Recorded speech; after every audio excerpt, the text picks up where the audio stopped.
Hi, everyone. Welcome to the Meniere's Muse podcast.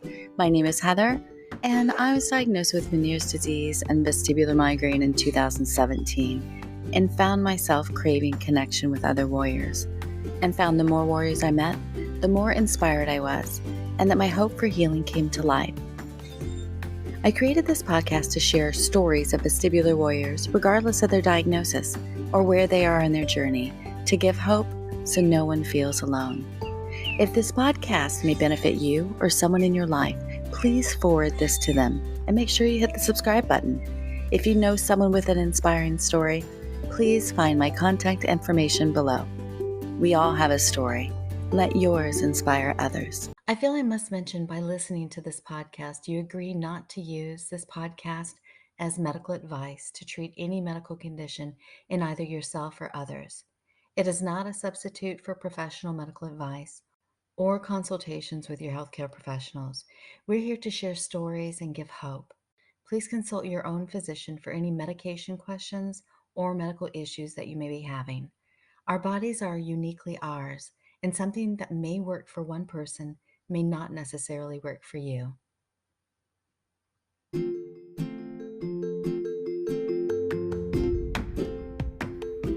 We are called to give our lives to others, so you and I can bear fruit. And all brokenness and all dying and all suffering is there to allow you to enter into solidarity with the whole human family and to give yourselves to others so that your life can bear fruit. God asked you not to have a successful life, but to have a fruitful life. Henri Nouwen. After today's guest Kimberly shared this profound quote with me, I understood so much more about her soulful passion for not only sharing stories of those with chronic illness and rare conditions, but to really see them, loving them, and sharing how adversity can broaden our definition of what it means to live a good life. She shares these stories through UnFixed Media Productions, which she founded in 2019. To understand her passion, you must watch something out of the UnFixed Media portfolio, which currently includes docu-series, multiple mini-series, podcasts, a roundtable webcast, and also features documentary films, which are all in production.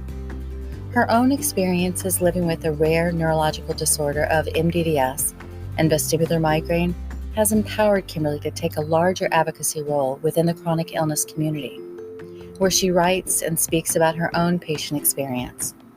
When she isn't nurturing the many facets of UnFixed Media, she works a small, sustainable homestead with her husband, David, in rural Oregon. She lives a life in full motion, and I mean that in every sense of the word, but I'll save that for her to share with you. Kimberly shares so much of herself in this conversation, which is part 1 in a 2-part series.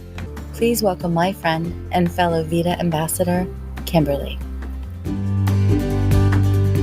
Well, I'm so excited to have you and to finally connect with you, Kimberly. It's just been a crazy last 3 weeks trying to connect. I'm so looking how forward are you to doing? This, so I've had a great weekend. It was actually, being the introverts that my husband and I are, we typically have very quiet weekends because most of the week is spent, with people and interviews and work relationships and stuff. But this weekend, my childhood best friend, one of my childhood best friends, we danced at the ballet bar from age 5. We literally have a picture of us with like our pot bellies out and holding the bar. We danced all the way through college together, and we went to high school together. We were always in separate social groups, but we were always really, really close because we danced so much. Unbeknownst to each other, applied to the same colleges and got into the same college. So we went to college together. When I first moved to Portland, she was already living in Portland.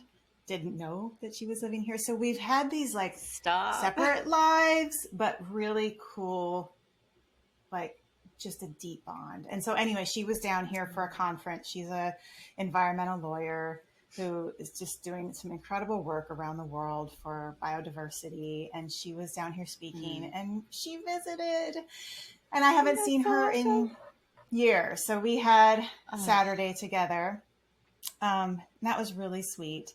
And then Sunday, I think maybe you've seen me post this on Instagram, but one of my dear friends from the original UnFixed community, Dylan, the one with ALS, who is, I've been helping him with his memoir this year, and he's probably going to be exiting this dimension in the next 6 months. He's 43 years old, very young, but very progressive ALS. And he invited some close friends and family to a basketball game, Blazers Warriors basketball game yesterday. And he got a suite, and all of us showed up, and his caregivers were there to assist him and make sure that he was doing all right. But he was an amazing athlete when he was, his body was functioning. And it was so fun. It was so fun to see him in a different element than like with caregivers, helping him with every little task. And to see his buddies, one of his buddies, Dylan was a Lewis and Clark scholar, Lewis and Clark school football scholar. And so he, like I said, he was an incredible athlete, but that was like 2 decades ago.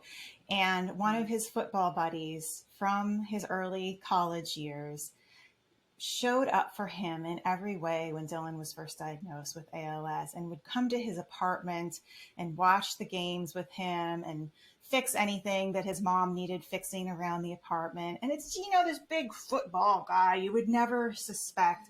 And he had his arm wrapped around Dylan during the game and just leaning up close to him. And it was so touching to see how much love.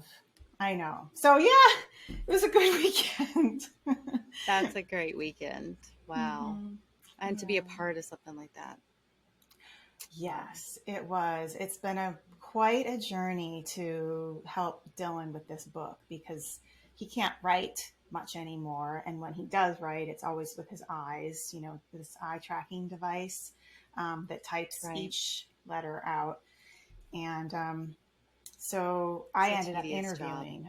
It's a very tedious job. So there's no like rewrites in this memoir. It was really like the content that he had created for UnFixed plus some old material, working with an editor. But I interviewed a good 20 people from his inner circle and colleagues and friends and family to fill in the holes of his life, so that we could have a more comprehensive memoir. And it's been such a touching. I've been doing this for the last 6 months, and I can't tell you how many, especially men, grown men, broke down weeping, talking about how much they love Dylan during these interviews. Like, it was profound. Dylan did a magnificent job making friends in this lifetime, because I was like, whoa, so many cool people that love you. Made me think How God. old is he? How old is Dylan? 43. He's 43. He was diagnosed he was diagnosed in his 6th year of medical school. So he has a double doctorate. He got an honorary degree in classical Chinese medicine and naturopathic medicine. And so a lot of his colleagues were from those 6 years of study. It's just, his life is remarkable, and his wisdom that he is sharing in this book. I'm so excited for it to get out into the world. So, yeah. When is that projected to hit the market? This week. Fast. We've been moving really fast. Oh, wow. I raised $25,000 over on GoFundMe to pay the editing process. She's been working really fast because we know he doesn't have a lot of time left. So this week he's going to be getting the rough manuscript to listen to. Once he's had a chance to listen to that and give us the thumbs up, then we're going to go in with some final tweaks and grammatical stuff. But essentially it's done. I have the proposal that's going out to publishers now, and I'm sending that out fiercely to everyone and anyone. And we're just crossing our fingers and hoping someone picks it up. So it's happening right now as we speak. Yes, that's exciting. And to see that come back around, and so that he can see this project. Yeah. I would like him to, before he goes, I would like him to see it on a shelf I would like him. I don't know if that's possible in this publishing world, because I think sometimes it takes a long time, but magic happens. It does. Absolutely. Goodness gracious. Well, I just admire so much of what you're doing, and I don't know how you find the time, and your heart is just so big and it's so out there and everywhere. I was doing a little bit of research on you, and I'm just like, my jaw just kind of dropped at what you're doing and how you're doing this with the vestibular disorder on top of it. It just amazes me. I just don't know how you do it, Kimberly. Well, I'll tell you how. I am definitely OCD, which contributes to it. But I think I have a particular psychological bend that feels better when I'm in motion. And now I have a vestibular disorder that feels better when I'm in motion. So it only perpetuates that desire to always be creating or interacting, even though I'm an introvert. But I get really, really restless when I can't be putting something in the ground or working on a project. I mean, even it doesn't have to be profound. I love doing crossword puzzles, but I just have always been this way, even as a little girl. I feel like I'm best with some sort of movement happening in my physical form and in my mental form. So it really helps. Yeah, laying in bed makes my dizziness worse. It makes it worse. It makes me feel worse. It makes everything feel worse. So I just keep going. Yeah. Yeah, Can you tell us a little bit about before your vestibular symptoms and then kind of what led up to it? Yeah, it's a winding story. And I had an autoimmune disorder already that I developed when I was 22. It's called Graves' disease, and that's a hyperthyroid disorder. So I had already lived with this experience of being in a body that was a little bit out of my control, and some frightening experiences with the hyperthyroidism. That hyperthyroidism is it's like being on 12 cups of coffee. You're just sweating profusely, heart racing, just constantly hungry, and feeling like your feet aren't on the ground. So I had already experienced some of that and had it somewhat maintained in my early adult life, but would have flare-ups. But prior to the vestibular disorder starting, I was finally kind of in a place in my career as a filmmaker of feeling like I was doing what I loved. I was telling the stories that I wanted to be sharing.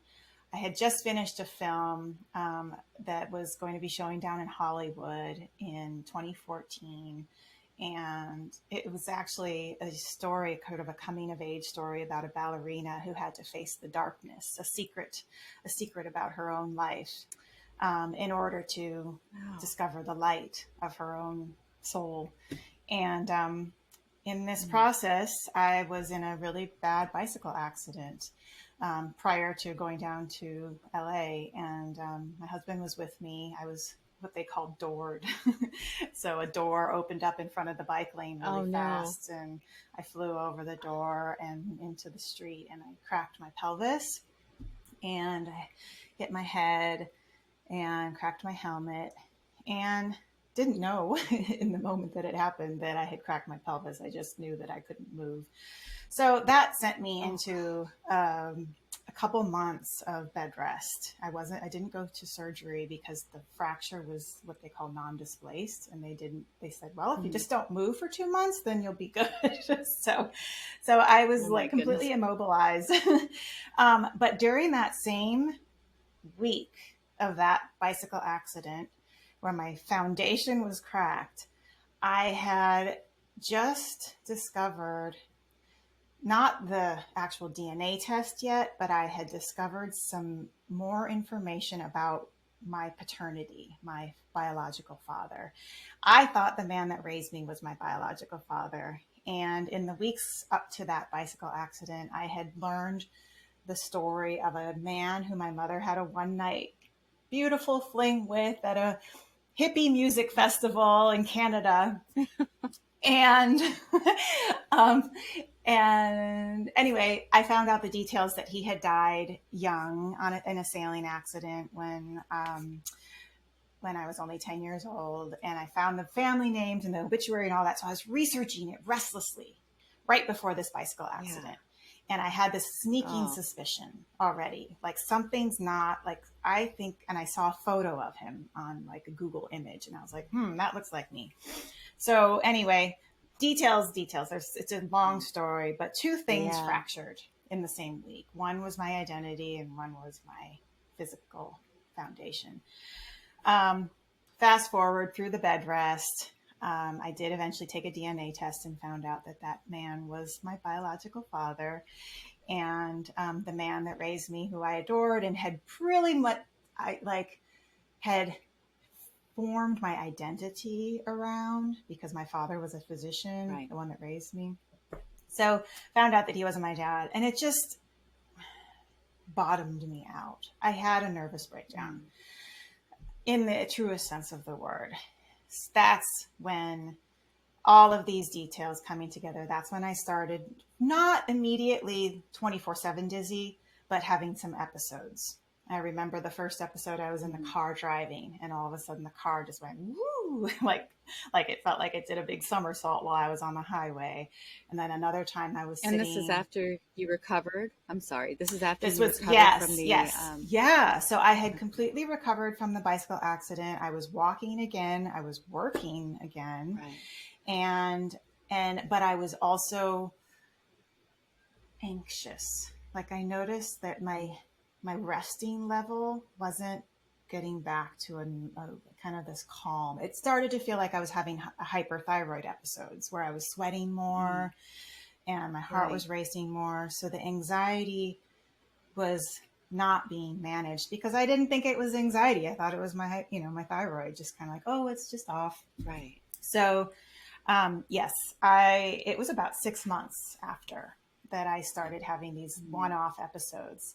And then the one-off episodes, after about a month of those, led to like half a day of dizziness. And I remember I would walk down the sidewalk and it would just like drop out underneath my feet. And I would hike a lot and I felt really unstable when I was hiking.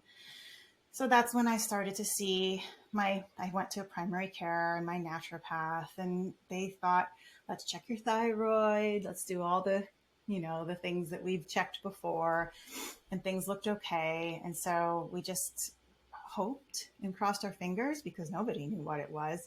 But a month later of sort of these half-day episodes, I woke up one morning, I was on a job, and it was there 24/7, nonstop, continued for, that was 2015, so 8 years. And that was the beginning. So it's nonstop? Yes. And it still is. It still is nonstop, but it's so much more manageable. But it was absolutely 100% no relief. Worse laying down, worse when I'm trying to rest. I had insomnia. It developed into insomnia for, on and off for a good 2 years. I should have been sedated. And I have said this before, and I keep saying it because it threw my nervous system into such a panic that I was not able, my brain was not able to find a still point. And I was meditating, I was praying, I was breathing deeply. I was doing all the things that I had been, raised to do to manage stress and all that. But my nervous system was off its rocker and no management, nothing, truly nothing. And I mean this, nothing could have brought me back to a stable set point because it was like I was already at a point of no return. And I remember feeling like, and I've since then just heard other people with panic disorder describe it, but these tingling sensations that started to it would like start in your feet and then burn up your rib cage and stay there and just burn and burn and burn and burn. And I remember thinking, I never knew what these sensations were. I didn't know what in the world is going on. And I would, oh, it was a absolute nightmare. So frightening to feel my body start to spin out of control. I would have these sympathetic contractions. I remember having 12. I'd get up to go to the bathroom 12 times one night because my lower GI was just like on sympathetic alert and it just kept contracting and contracting and contracting. And the tingling sensation was just the most unnerving. And I still, even as I talk about it, and you think, well, tingle doesn't hurt, and it doesn't hurt, but it feels like an alarm bell. That's like if you had 1,000 alarm bells just like laced around your rib cage, and they're all going off all at once, and you have no control over it. It's just yeah. Yes. So that was, how long was it before you were diagnosed?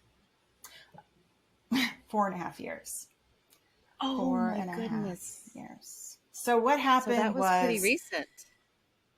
Yeah. After I met VeDA, what happened was I went on a complete fix it thing. Cause I was like, there's something wrong with me. I got to fix it. Therefore unfixed. Right. But I was convinced, and my family lived in Boulder, which is like the mecca for alternative healers. And I was determined if I could only find the right person, they could figure out what was wrong with me. And I do not know. I went to ENTs. I went to my primary care. I went to naturopaths. I went to acupuncturists, psychics, osteopaths, eye doctors. I mean, neurologists. I eventually got to my neurologist here in Portland, who is now retired, so I can say that he was horrible, and VeDA also knows that about him. But he thought that I had either post-concussion syndrome because of the bicycle accident. And that's the unfortunate thing, because I think because of the bicycle accident, doctors often just went to that. They're like, must be what's going on. So I was often getting treated for some sort of post-concussive syndrome, and then cervicogenic vertigo. And it took me 4 months to get into him. And when I finally got to him, he just, he ran the tests, he did the MRIs. He said, you're fine. We did 2 days of vestibular lab testing. I passed with flying colors. My ears are great. My ears and my vestibular system is working great. But he said, you will do 15 rounds or 12 rounds of PT with a vestibular or a vestibular therapist who knows a lot about neck vertigo. And she was great. But she said within the first couple of sessions, she said, I think you have MdDS. And she said, but you weren't on a boat before this happened. And so I don't think she's like, it seems like you have MdDS, but you weren't on a boat. Since then, I think we've updated what MdDS, what can be a precursor to it. And it doesn't necessarily mean you have to be on a boat for it to happen. And she was older school and didn't have that updated. And so I tucked it away in my mind, but I wasn't able to look at my phone. I wasn't able to look at computers. I wasn't able to doom scroll on Google. I could not look at a screen without having a panic attack. I'm not exaggerating. Like I would look down at my phone and I would have a panic attack. It was so intense. So I just tucked away MdDS and left it because I couldn't research it. There was no way. I didn't have the bandwidth in my nervous system to do that. So she treated me for 12 sessions and I kept getting worse and worse and worse and worse and worse. And then she sent me on my way, and I thought, well, I'm going to move in with my mom because she lives in Boulder.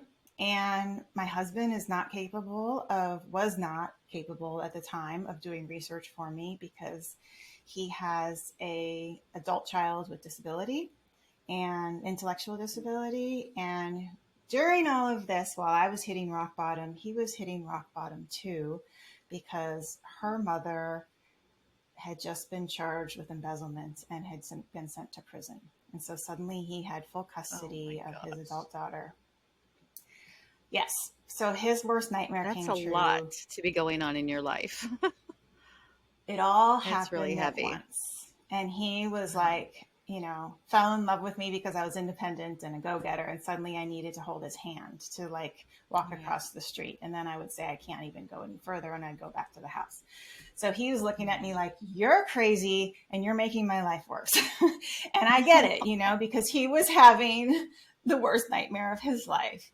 So we made it and we are so much better. But I know, and you just got married. Yeah, so we just got married after 18 years of being together. We're like, he said, what do you want for your birthday? And I said, About time. God, let's just get married. So we went to the courthouse. Anyway, that's not really any different, but it's fun. It's fun to just be like, hey, you're my husband now, for real. Kimberly, at what time in this whole thing, when did you find out that when you were in motion, there was some peace? Or is there peace? Or with it was, I know the moment. It was a moment. And that was, let's see, so we were 2.5 years into this. So this was after I had lived with my mother for 7 months and tried every other therapist in the universe and still went home 7 months later feeling as awful as I had left. That's when I said, screw it. I'm done trying. I can't get any help here. My life is over. I'm done. And I was so pissed at the medical system and not just the Western medical system. I was pissed at the naturopathic system. I was pissed at every single person that said, I can help you because, and so it was in a way really a balance. It balanced out sort of that like, oh, there's Western medicine's bad and Eastern medicine's beautiful. I'm like, no, everybody, you suck because nobody knows what's wrong with me. Right. So I just gave up and we sold my house and we moved to the Oregon coast because I couldn't handle the city anymore. And we just thought, let's just go. A dear friend of ours had an Airbnb and she rented it to us for 7 months and in a rainy town of 700. And I thought maybe if I just get away from everything, and Dave and I needed to be close to each other and work things out and just let things settle a little bit. So it was actually a really good decision. And we moved there and the Oregon coast is very wet and very windy and very rainy in the winter. I heard you say rainy. Yeah. So how is that? It was fine. You know what? I don't have the weather barometer thing. I know most people do, but I do not have the weather barometer. Either that or it's because I'm always in it that I just don't notice it anymore. But I remember still a lot of insomnia, laying in bed one morning and the branches were whipping on the window, just big storm, and the bed was bouncing up and down underneath me and I wasn't sleeping. I think it was probably like 4 a.m. And I just had this reminder that above this giant storm that was happening, that was pushing the branches up against the window, there was blue sky. And I needed to escape my body so badly. And I needed to escape the experience so badly that I just put my mind on that blue sky. And when I did that, it was almost like I had a split in my psyche. Like I found a place I could rest. And in that resting, I was still able to kind of see myself and feel the suffering that I was feeling and allow them both to exist. And that was the first time where like I thought, holy cow, there is something within me that can hold this and be peaceful. And it wasn't Yeah, it was a huge moment. That's why you said, what was that moment? I'm like, oh, I know that moment. And I did wonder for a moment if I was like having a psychotic break, because I was so Sure. able to split the two experiences and have them exist. I was like, okay, am I still here? Mm-hmm. Oh, I'm still here. And then through some of the teachings that I had grown up with around meditation and all of that, I was able to see that as like, okay, this is awareness. This is that part of my mind that can witness the experience and hold it, and not just hold it, but love it. And I think that was a really big key element, because the loving of the experience and loving it as a fragile child, and going, oh, honey, I am so sorry this is happening to you. And that was a muscle that needed to be exercised in me. And so I just kept returning to it and returning to it and returning to it until, and it didn't diminish the dizziness. It did not diminish the dizziness, but the other one grew stronger. So it just eventually became part of my new reality. And that's years of practice. So now, that was 2.5 years into it. Now we're talking 8 years into it. And I still, on really bad days, I'll have to just be like, okay, where's the blue sky? Where's the storm? The love? Where's the love? How can I love the storm? How can I embrace this? How can I allow this? But it really is the allowing of it that opened the door to the peace. Because prior to the allowing was fixing. There is no room for this to exist. No room. And so I'm going to fix it. I'm going to fix it. I'm going to fix it. I'm going to fix it. And all of that just made it worse. So I'm a firm believer. The only way out is through. Absolutely. Yeah, I am too. And when I say surrender, sometimes people think you're just giving up. It's not giving up. Mm-hmm. It is just embracing who you are, what your body is giving to you, and accepting it, and just trying to figure out a way of living with it. And it takes so much work to love your body like that. Yeah, because you hate it. Because you hate it. You're angry. It's been your torture. I mean, it's like loving someone that's been torturing you, because that's what it. I mean, I remember even probably a month earlier, while we were living at the coast, a friend came over and was talking to me. She was in like a yoga training, and she said, "Kimberly, just go within. Just go within." And I'm like, fuck you. Like the last place, and I didn't say that to her, but like the last place I want to be is in here. I can't. It's too hard. And it's like I will never tell somebody to just go within when it is the most scary, torturous place, And of course she didn't know. And how would you know when you're not experiencing that? Right. But you can't think that that's the solution and that's where you're going to find peace. I had to go way out. I had to go way out to find peace. Yeah. So, you found it in the clouds. I found it. Yeah, I found it above the clouds. I found it way outside in that place. Now I can even just, as you talk about it, it's like, or you see those beautiful images of outer space and black holes and quasars. And I mean, I just sometimes imagine, well, maybe it's really noisy. I don't know. But in my head, it's just super quiet and super vacuous and empty and still. And that place is what my brain needs to calm down. That sounds awesome. So, yeah. To be in that place.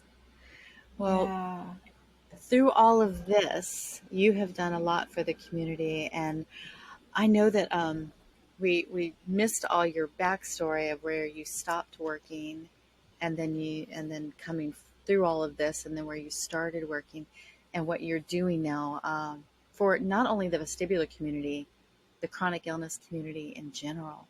Can you tell us Mm-hmm. about that and what drives you? Um, I know that's a big question. Yeah.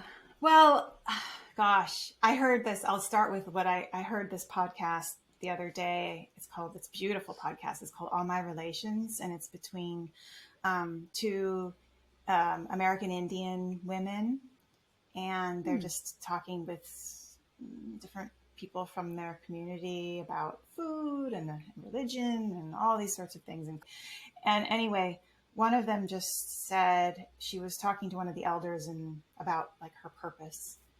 And the elder said, um, when you focus on how you're going to feed the people, you will have found your purpose. And feed as Oh, I in, love that. doesn't have to be food Nurture. feeding, but when you focus on how you will feed the people, you will have found your purpose. Mm-hmm. Isn't it? And it was so simple. And I Yeah. was like, that, yeah, yeah, that makes sense to me. But I didn't come at this with like, I'm going to figure out how to help people. This was purely selfish. It was purely like, how do I do this? I still did not have a diagnosis when I started UnFixed. I was desperately seeking people that were living with chronic illness. And in hindsight, it's actually kind of cool that I didn't have a diagnosis yet, because I didn't just do a series on people with vestibular disorders because I didn't know what a Right. vestibular disorder was. Right. So I just decided I was going to find people living with difficult bodies. And so it started with, my friend with ALS and trigeminal neuralgia and terminal cancer and debilitating migraines. And anyway, so it grew to a group of 20 people. And this was pre-pandemic. And we started to have some dialogues together, and I was learning from them. Right. And I was so excited to be feeling not alone anymore. I was so isolated. I had lost friendships in this process. It was me and Dave at this point. I really, truly had just disappeared from the world, dropped off the face of the planet. I wasn't doing social media or anything. So, I was just disappeared. And when I had found these people, it felt like some seeds were getting watered. Little tiny seeds inside of me were just getting little first drops of rain. And then the pandemic happened and everything had to shut down. And the plan was that I was gonna raise some money and travel to these people and film them.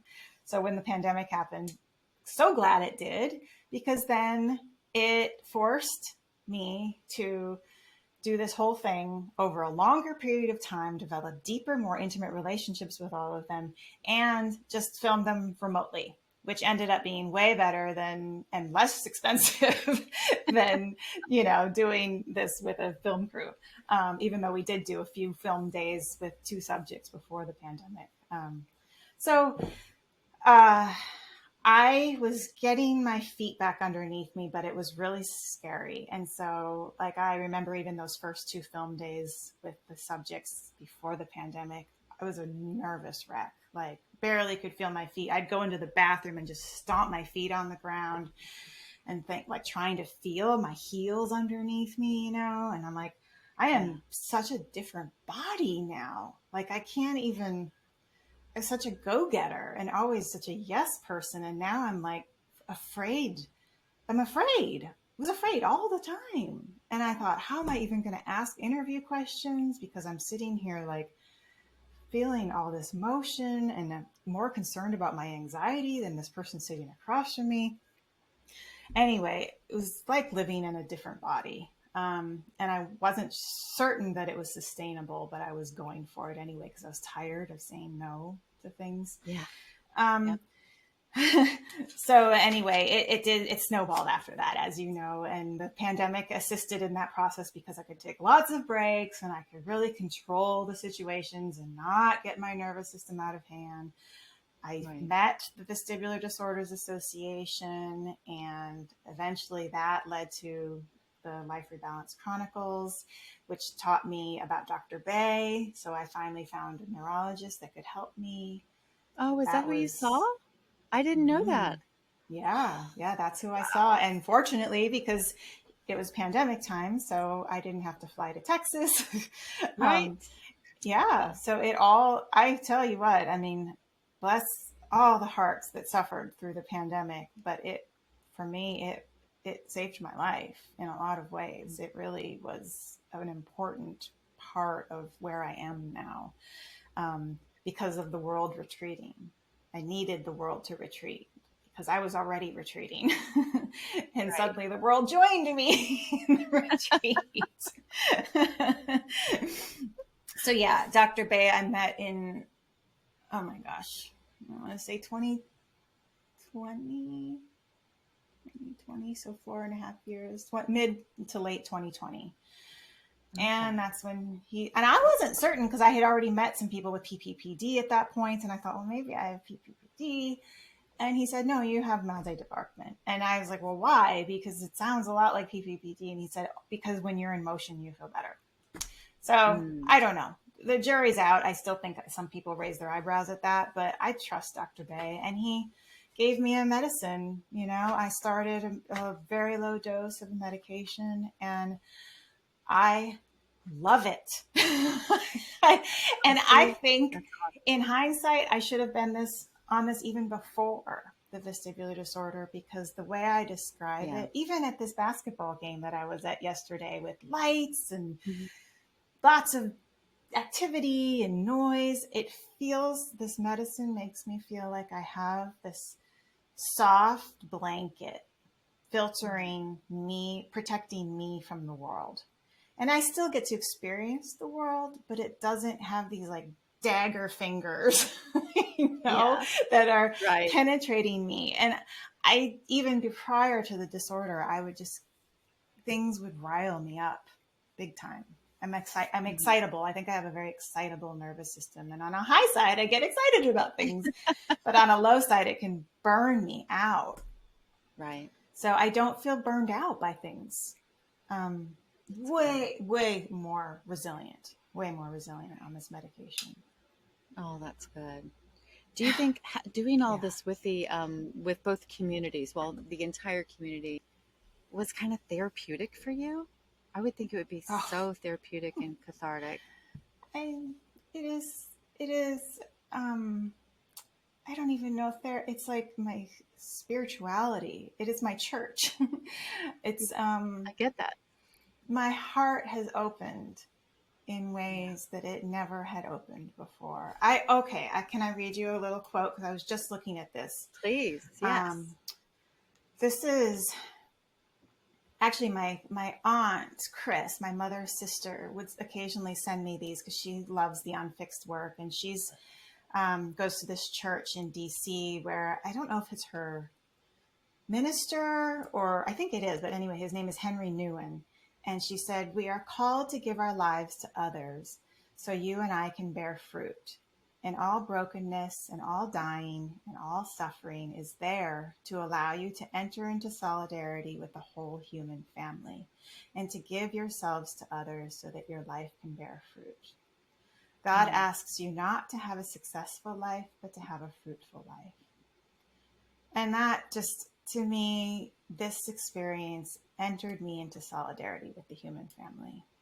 And I really feel like I'm able to, I just love you guys. I truly, truly, truly love you guys. And in ways that I don't think I even thought I was capable of. The first 20 UnFixed people, this was through all the political divisiveness. There were people that were on one side, people on the other. We fell in love with each other. It didn't matter. I was having conversations with people that had completely different perspectives than me. And we could see that golden heart in each other. And it was like, whoa, chronic illness and suffering transcend divisiveness, And I fell in love. I fell in love with everybody. And that sounds so goofy and so No, like, I love it. like, I get it. but I I get it. And love there's nurturing and loving you all. just everybody's so different, and I love it. All the personalities, and Mm-hmm. it's just amazing. The Yeah. community that you've built. Well, you just had like you said this earlier today, you spent time with one of the vestibular warriors. And I Yes, bet that it's amazing. I've only met two people that I've met online in person. And each time I was so excited. I felt like a little girl. I felt like a little girl leaving to go to Christmas morning or something. And it was I agree. And I have to tell you something. She's going to kick my butt for saying this, but I arrived. I was like 10 minutes early. She was not ready yet, and she ran out of the bathroom in a towel and embraced me. I was like, oh, and then she scooted off and to get ready, but it was just, that is amazing. So precious. I get it. Yeah. Heather, okay, so here, I've been like chronic illness, the whole community, but I will tell you there is something very special about the vestibular community. There is I think because we feel so alone and misunderstood and mistreated for so long, that when we find somebody that just, you don't even have to say anything, you just know by looking in their eyes that they've been there. Just get it. It's profound. It is. It's so profound. And it's a sisterhood and brotherhood that is unlike anything I've ever experienced. The depth of our relationships are unlike anything I've experienced. And the dedication to those relationships. Right. I cry easily. Oh, I love it. It's so beautiful. I wish I did. Mine is gladly like pass this off to you. Mine builds and builds and builds and builds, and then it's just like, that's what would happen if I didn't allow it. It is a brotherhood and a sisterhood. Yeah, I love. There's nothing like it. So dear. It is.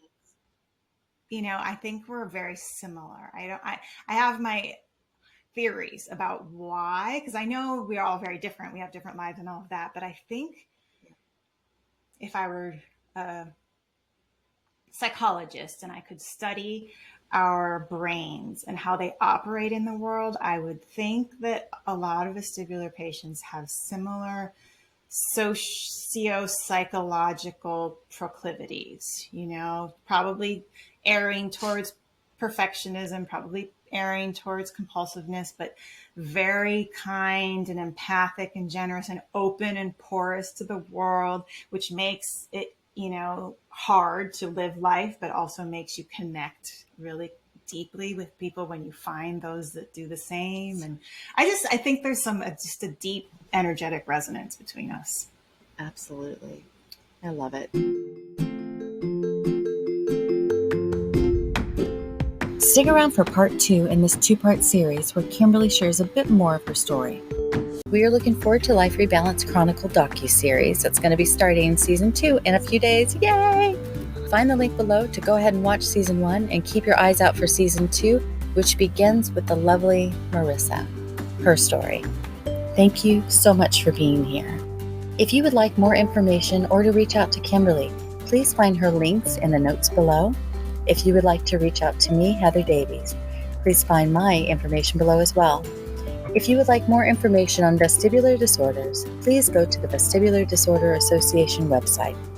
Now, right around the corner is also VeDA's Steps to Balance on May 21st, where we will be spreading awareness about vestibular disorders and encouraging our fellow vesties to get out and take steps to balance, whatever that means for you. Walking, swimming, bowling, like our fellow VeDA Ambassador David Juno just did last night. Bowling, no problem, and he even got a strike. Anything you are comfortable with doing, just take one more step toward balance and help spread awareness about vestibular disorders to those that have never heard of these disorders. And one last thing, if you enjoy this podcast, please do me a favor and rate, review, and share. Thank you for being here, and I'll see you next week, warriors.